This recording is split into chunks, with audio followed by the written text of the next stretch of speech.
Mulai. Halo, selamat pagi anak-anak.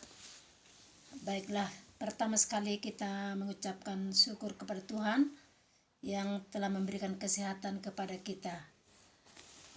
Anak-anakku, bagaimana kabarnya semua? Sehat kan? Baiklah, anak-anakku sekalian, sebelum kita mulai pembelajaran ini, kita absen dulu ya, supaya ibu tahu siapa yang mengikuti pembelajaran ini. Baik, kita absen sekarang. Oke, setelah itu kita kembali ke materi kita selanjutnya. Pada minggu yang lewat kita sudah selesai mempelajari pola bilangan. Sekarang kita lanjutkan pada bab kedua, yaitu tentang sistem koordinat kartesius.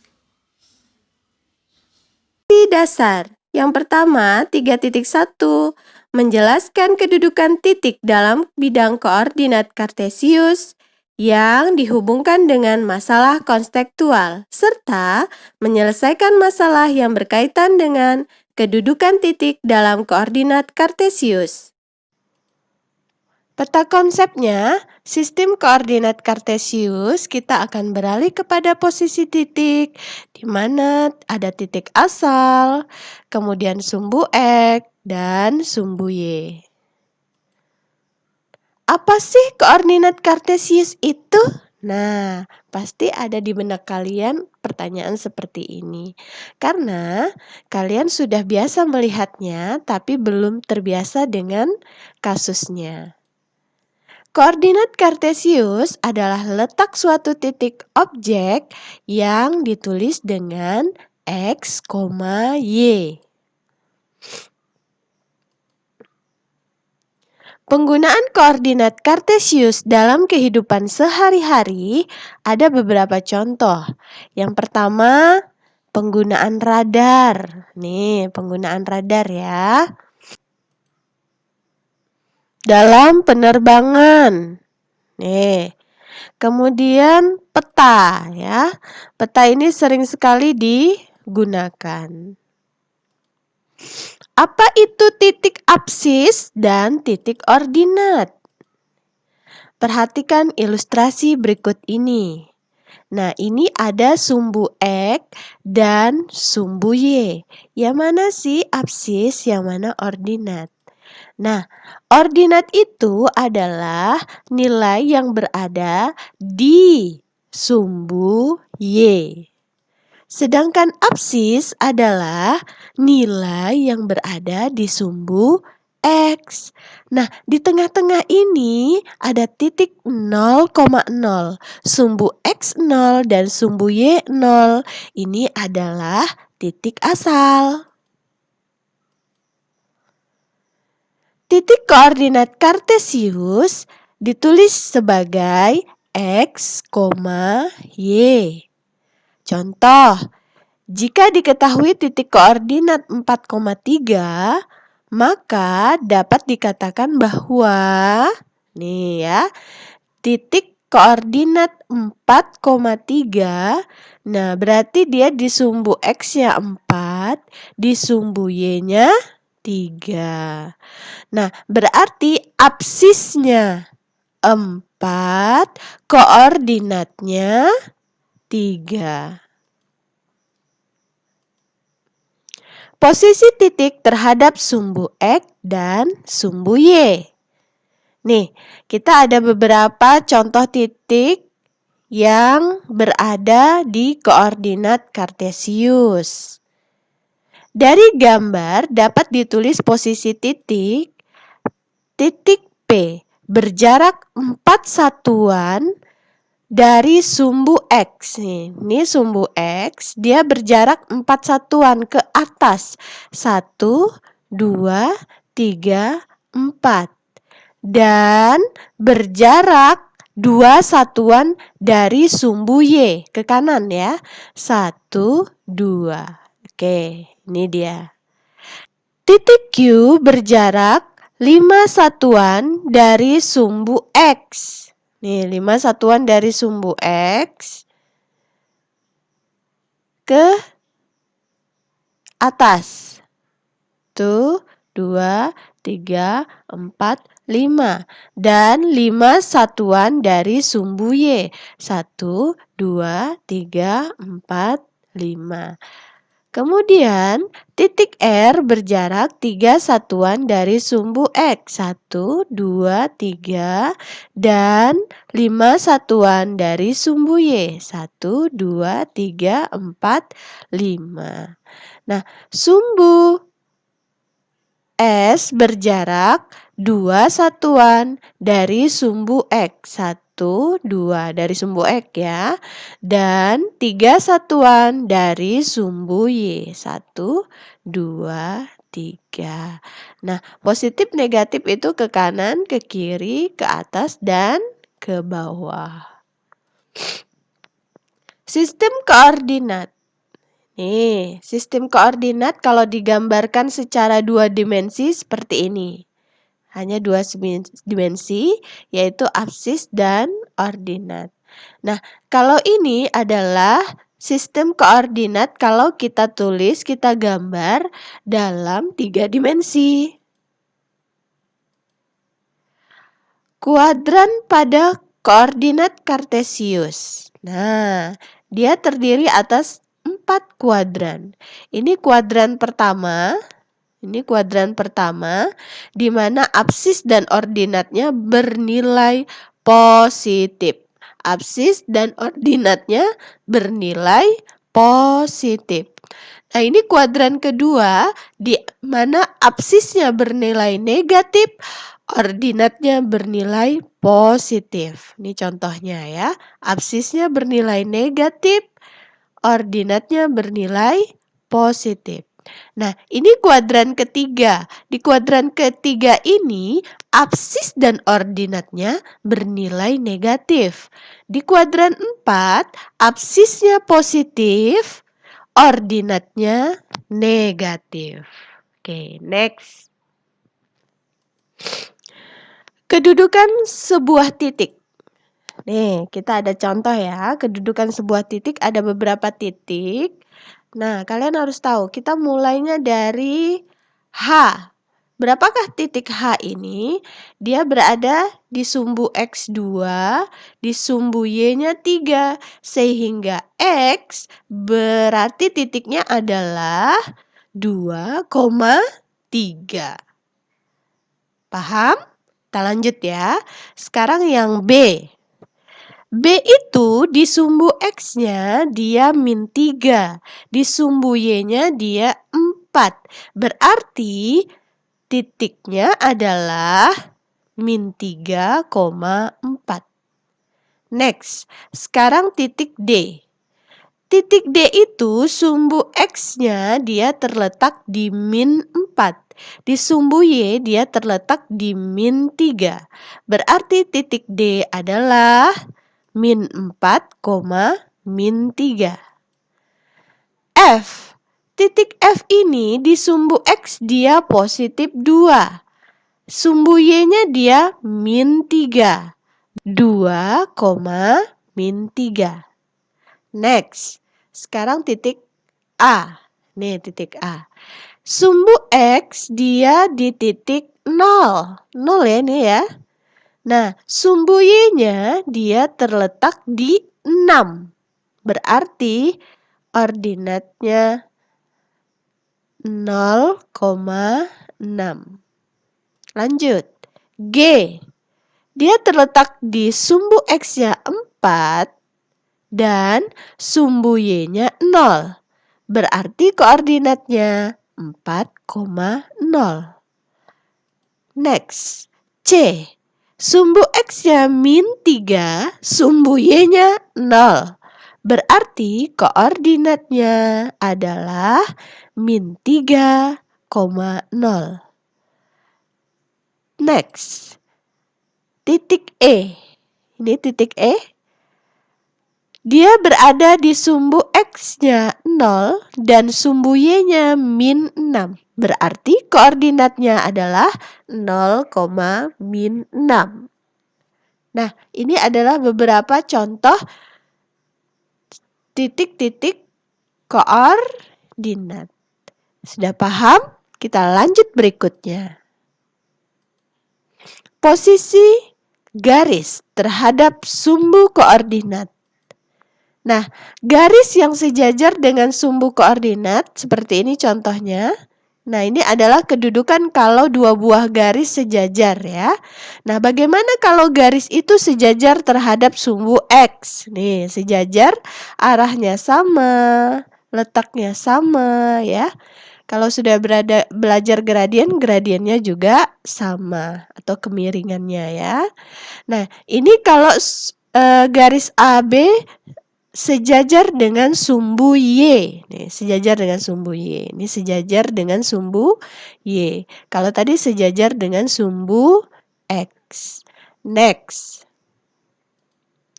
Posisi garis kalau dia tegak lurus terhadap sumbu koordinat.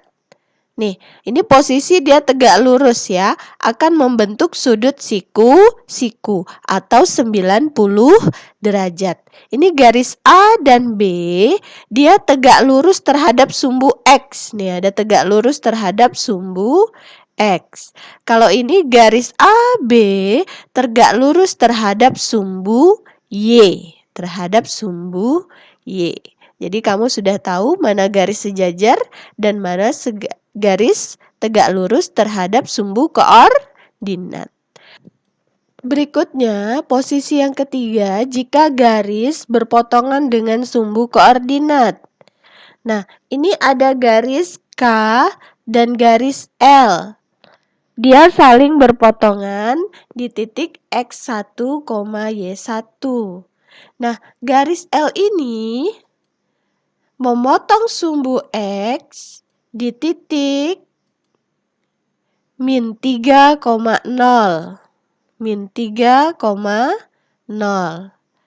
Nah, garis K memotong di sumbu X dan sumbu Y. Kalau di sumbu X, dia memotong titik 1,0. Tapi kalau di sumbu Y, dia memotong titik di 0,-2 atau -2. Next, kedudukan relatif suatu benda. Kedudukan suatu benda akan bersifat relatif jika dilihat dari titik acuannya. Nah, kita perhatikan gambar ya. Ini ada titik A, B, C, dan D di koordinat kartesius, yang mana letaknya sejajar. Jika A sebagai acuan, maka titik B, titik C, dan titik D terletak di sebelah kanan titik A. Nah, sekarang kalau titik B menjadi acuannya, maka titik A terletak di sebelah kiri titik B, sedangkan titik C dan titik D terletak di sebelah kanan titik B. Oke, berikutnya. Nah, kamu sudah pernah sering bahkan melihat peta, apalagi di pelajaran ilmu pengetahuan sosial ya. Itu sering sekali kalian melihat peta. Nah, berikut ini ada peta. Peta apakah ini? Ayo. Ini adalah peta salah satu pulau yang ada di Indonesia. Peta adalah gambar permukaan bumi dengan skala tertentu yang digambarkan pada bidang datar. Fungsi peta salah satunya adalah untuk menunjukkan posisi relatif suatu tempat dan luasnya. Jadi kamu bisa tahu posisi kota A, kota B, kota C, kota D dengan jarak yang pasti ya. Next. Nah, jarak dua titik pada koordinat 2 dimensi ya, pada koordinat kartesius 2 dimensi. Perhatikan gambar berikut.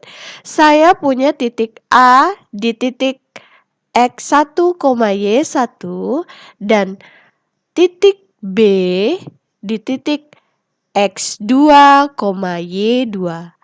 kita ingin mencari berapa jarak dari titik A menuju titik B. Nah, titik A ke titik C adalah jarak di mana X2 dikurang X1. Titik C ke B adalah di mana jarak di mana Y2 dikurang Y1. Nah, ini maka dari AB ini bisa kita lihat dengan segitiga teorema Pythagoras. Nah, kamu belum membahas dengan teorema Pythagoras. Jaraknya adalah sisi miring kuadrat adalah AC kuadrat ditambah BC kuadrat. Nah, sehingga rumusnya seperti ini. Oke. Nah, jadi jarak dari AB kuadrat adalah akar dari X2 dikurang X1 kuadrat ditambah Y2 dikurang Y1 kuadrat. Next. Contoh soal. Ini ada beberapa contoh soal yang ada pembahasannya ya. Oke, kita mulai untuk yang pertama. Perhatikan gambar berikut. Nih, saya ada gambar di koordinat kartesius. Dia membentuk apa ini? Membentuk apa yo? Bangun datar? Iya, dia membentuk trapesium siku-siku. Di mana ada titik Q, titik P, titik S, dan titik R. Apa yang ditanyakan? Titik-titik yang berjarak 2 satuan terhadap sumbu X. Yang mana yo? Yang mempunyai jarak 2 satuan terhadap sumbu X. Nah, jawabannya adalah D. Mengapa D? P, Q, R, dan S. Coba, ini acuannya adalah sumbu X. Berjarak 2 satuan. Q dengan X 2 satuan ya jaraknya. Setuju? Nah, X ke P juga 2 satuan ke atas. Nah, X ke R juga satuan, 2 satuan ke bawah.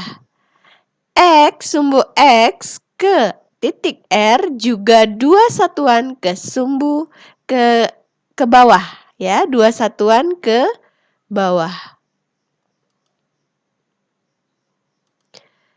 Contoh yang kedua, perhatikan gambar berikut. Ini ada koordinat kartesius yang memiliki 1, 2, 3, 4, 5, 6, 7, 8 titik. Apa yang ingin ditanyakan di sini? Di antara titik-titik di samping yang terletak di kuadran ketiga. Nah, tadi udah tahu ya. Ini ada kuadran pertama, ini kuadran kedua, ini kuadran ketiga, dan yang ini kuadran keempat. Berarti kuadran ketiga yang mana? Yaitu titik E dan titik F. Di mana optionnya yang titik apa? Ya, jadi jawabannya adalah C, yaitu titik F di titik min 5, min 6.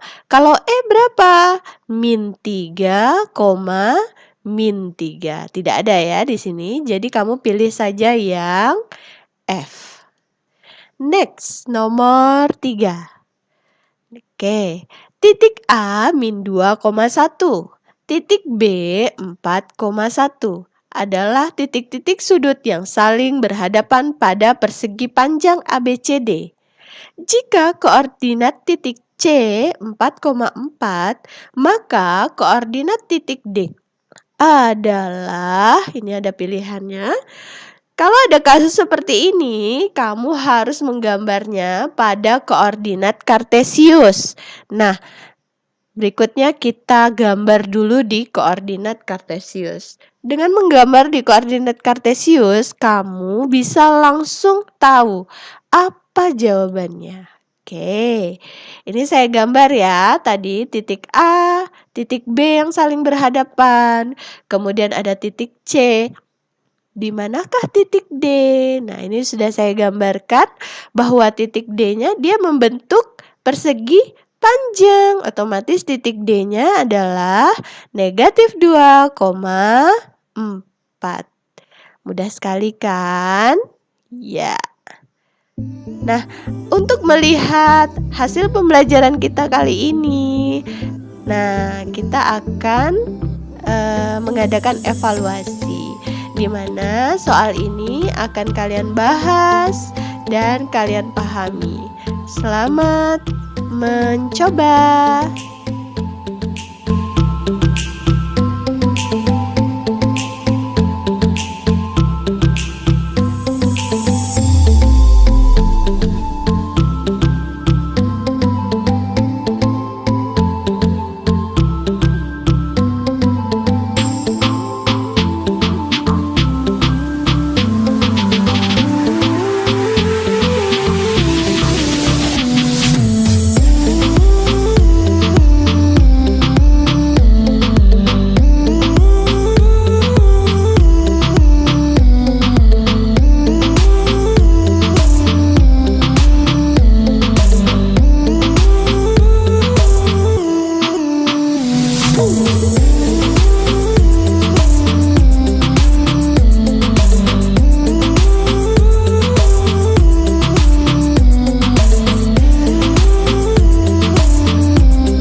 Terima kasih, selamat belajar.